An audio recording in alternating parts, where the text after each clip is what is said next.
Hello दोस्तों, आपके अपने क्वेश्चन हल्ला बाय लोकेश यूट्यूब चैनल में आप सभी का एक बार फिर स्वागत है। आज की करंट अफेयर की क्लास आने वाली सभी प्रतियोगी परीक्षाओं की दृष्टि से बहुत ही इम्पोर्टेंट है। जो भी क्वेश्चन आपको इम्पोर्टेंट लगता है उसको शॉर्ट नोट के रूप में नोट करते चलें और वीडियो को शुरू से अंत तक देखें। साथ ही जो भी आपको क्वेश्चन ज़्यादा इम्पोर्टेंट लगता है तो उस पर विशेषकर उसको नोट कर लें। चलिए तो पहले क्वेश्चन से शुरुआत करते हैं। हाल ही में अमेरिका का कौन सा पुल एक मालवाहक जहाज से टूटा? तो अमेरिका का हाल ही में उस पुल का नाम है फ्रांसिस स्कॉट की पुल अभी हाल ही में एक मालवाहक जहाज से टूट गया है। इसके टूट जाने पर इसमें 22 सदस्य भारतीय थे। क्या थे? 22 सदस्य भारतीय थे जिसमें। और अब बात करें कि ये जहाज़ किस देश का था, तो यह जहाज़ जो मालवाहक जहाज़ था यह सिंगापुर का मालवाहक जहाज़ था जो कहाँ जा रहा था?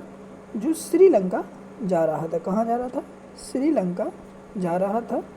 किस देश का था? सिंगापुर का था मालवाहक जहाज, जो कि अमेरिका के एक पुल था फ्रांसिस स्कॉट की पुल से टकरा गया और उससे काफ़ी लोगों की मौत हुई है। चलिए नेक्स्ट क्वेश्चन।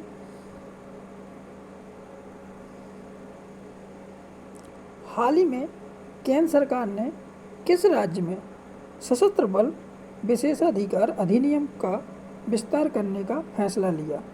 तो हाल ही में केंद्र सरकार ने सशस्त्र बल विशेषाधिकार अधिनियम का विस्तार करने का फैसला लिया। वह राज्य है नागालैंड। नागालैंड में सशस्त्र बल विशेषाधिकार अधिनियम का विस्तार करने की जा रही है केंद्र सरकार। चलिए नेक्स्ट क्वेश्चन।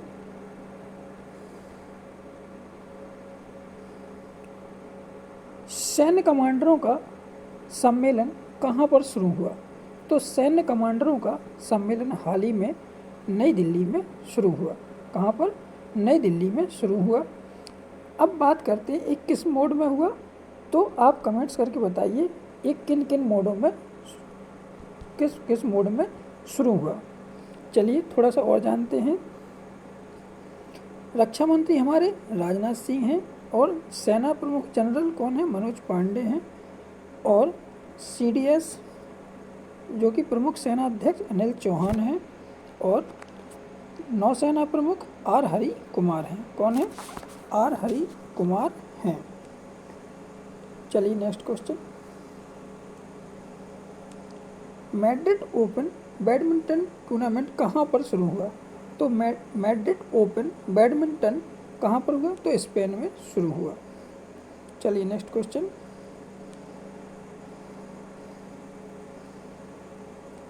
लोकसभा चुनाव में 100% मतदान के लिए प्रेरित करने के उद्देश्य से 6 दिवसीय मतदाता जागरूकता यात्रा का आयोजन कहाँ से किया गया? यानी कि 6 दिवसीय मतदाता जागरूकता यात्रा का आयोजन उत्तर प्रदेश के वाराणसी शहर से किया गया। कहाँ से? उत्तर प्रदेश के वाराणसी शहर से शुरुआत की गई है और ये वाराणसी से चलकर कहाँ? लखनऊ पहुँचेगी। कहाँ? लखनऊ तक इसका आयोजन किया जाएगा, यानी कि लखनऊ तक चलेगी। आपको बता दें कि 1 अप्रैल को लखनऊ पहुंच जाएगी।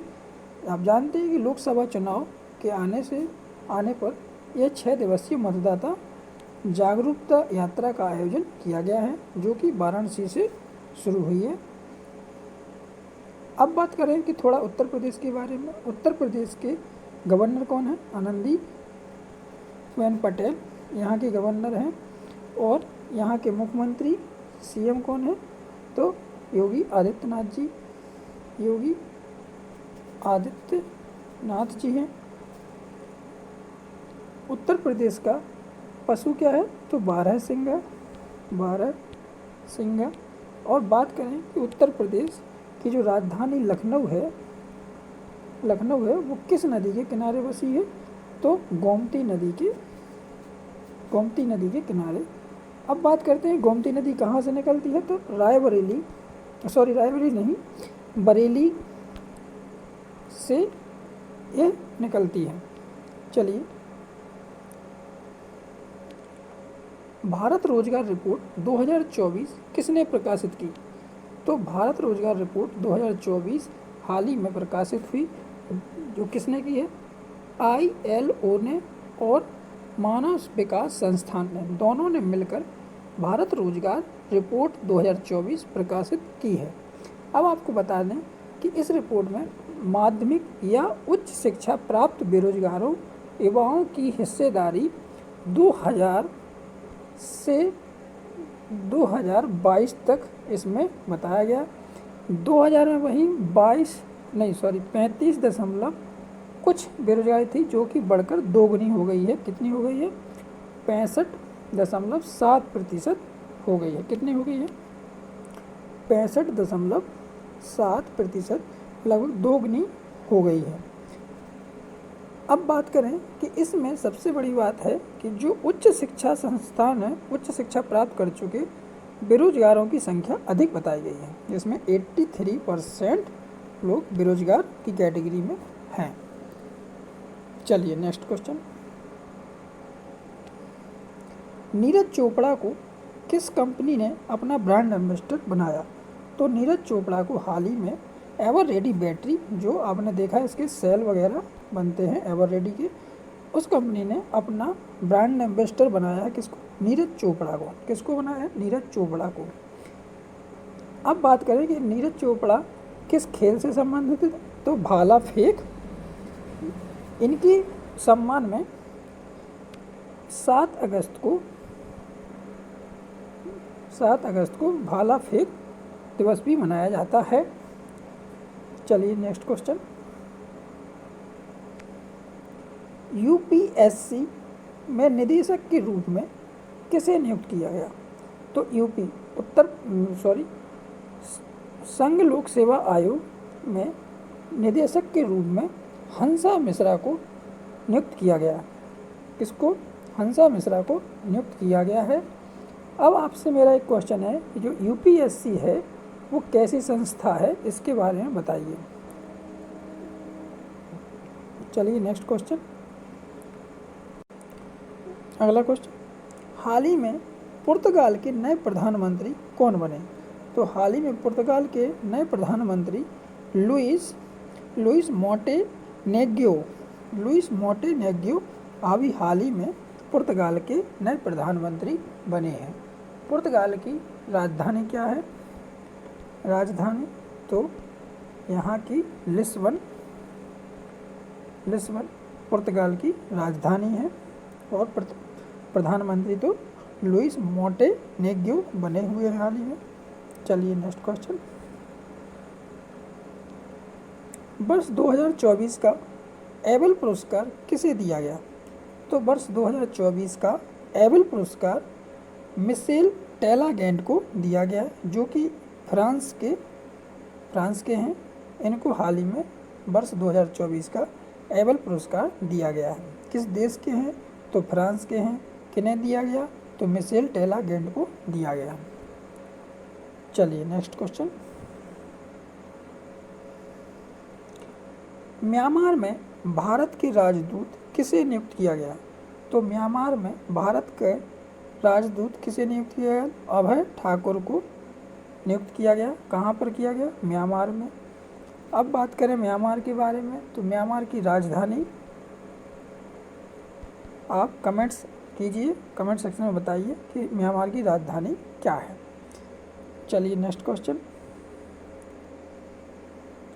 T20 प्रारूप में 12,000 रन बनाने वाले खिलाड़ी कौन बने, तो T20 प्रारूप में 12,000 रन बनाने वाले हाल ही में विराट कोहली बने हैं, जो कि अभी T20 प्रारूप में 12,000 रन बनाने वाले खिलाड़ी बने हैं।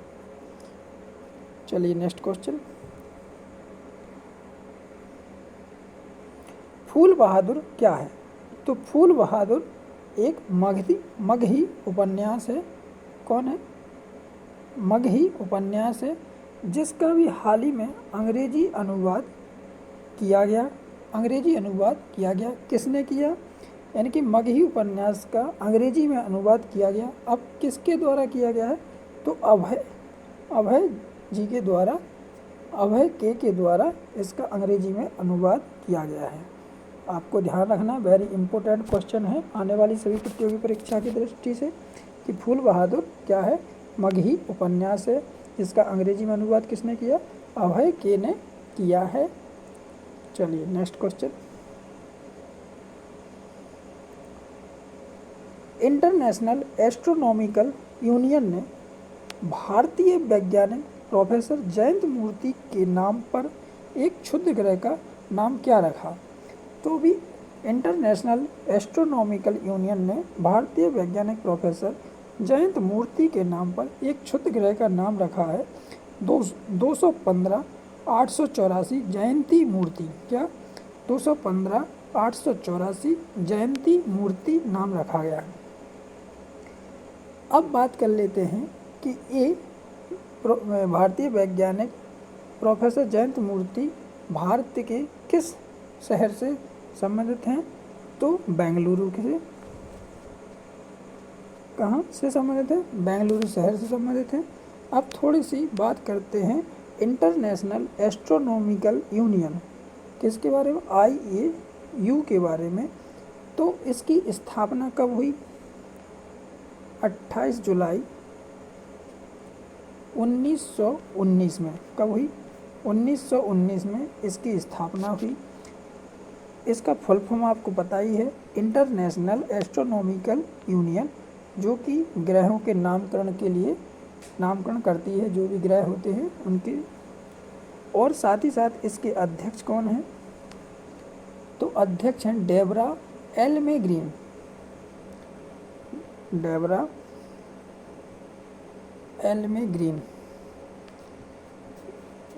डेबरा एल्मे ग्रीन इसके अध्यक्ष।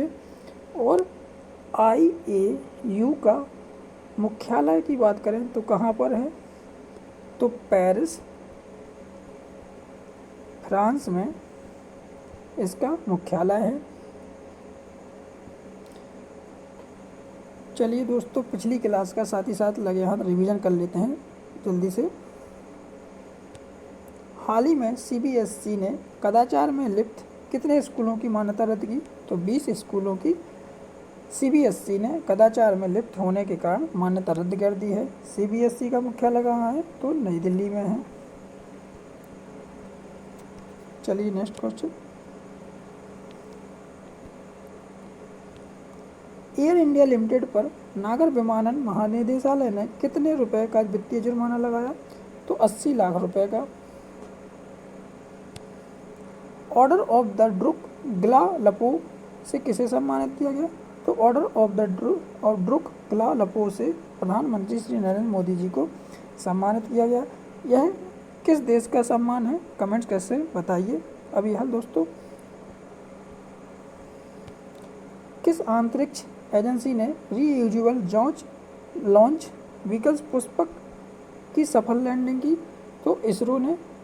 इसरो के बारे में थोड़ा सा जानते हैं कि इसरो का मुख्यालय कहाँ है? तो बेंगलुरु में। कहाँ पर? बेंगलुरु में। इसके अध्यक्ष क्या हैं? S सोमनाथ। इसकी स्थापना कब हुई? तो इसरो की 15 अगस्त 1969 में इसकी स्थापना हुई थी। चलिए नेक्स्ट क्वेश्चन। भारत ने हैती में फंसे अपने नागरिकों को निकालने के लिए कौन सा ऑपरेशन शुरू किया? तो ऑपरेशन इंद्रावती। श्री ज्येष्ठ वर्ण महाविहार ललितपुर की नई इमारत का उद्घाटन कहाँ किया गया? तो नेपाल में। नेपाल की राजधानी क्या है? काठमांडू। चलिए नेक्स्ट क्वेश्चन। आर्टिफिशियल इंटेलिजेंस पर पहले प्रस्ताव की मंजूरी किसने दी? तो संयुक्त राष्ट्र महासभा ने। आर्टिफिशियल इंटेलिजेंस पर पहले प्रस्ताव की मंजूरी किसने दी? संयुक्त राष्ट्र महासभा ने। अंतर्राष्ट्रीय ओलंपिक समिति ने किस देश के खिलाड़ियों को पेरिस खेल के उद्घाटन में रोका? तो रूस और बेलारूस के देश के खिलाड़ियों को अंतर्राष्ट्रीय ओलंपिक समिति ने पेरिस खेल के लिए रोका। हाल ही में किस राज्य ने अपना 112वां स्थापना दिवस मनाया? तो 112वां स्थापना दिवस किसने मनाया? बिहार राज्य ने। स्वीप कार्यक्रम किस राज्य में चलाया गया? तो स्वीप कार्यक्रम जम्मू एंड कश्मीर में चलाया गया। इंडियन प्रीमियर लीग का कौन सा संस्करण चेन्नई में शुरू हुआ? तो इंडियन आईपीएल का 17वां संस्करण चेन्नई में शुरू हुआ। अच्छा, WPL का कौन सा एडिशन था? कमेंट्स करके बताइए दोस्तों। भारतीय ओलंपिक संघ ने आगामी पेरिस ओलंपिक में भारतीय ध्वजवाहक के रूप में किस खिलाड़ी की घोषणा की? तो अंचिता शरत कमल को ध्वजवाहक के रूप में खिलाड़ी की घोषणा की। और save the mission Mary Kom को बनाया गया। और उप सेव द मिशन किसे बनाया गया? शिवा के सबन को।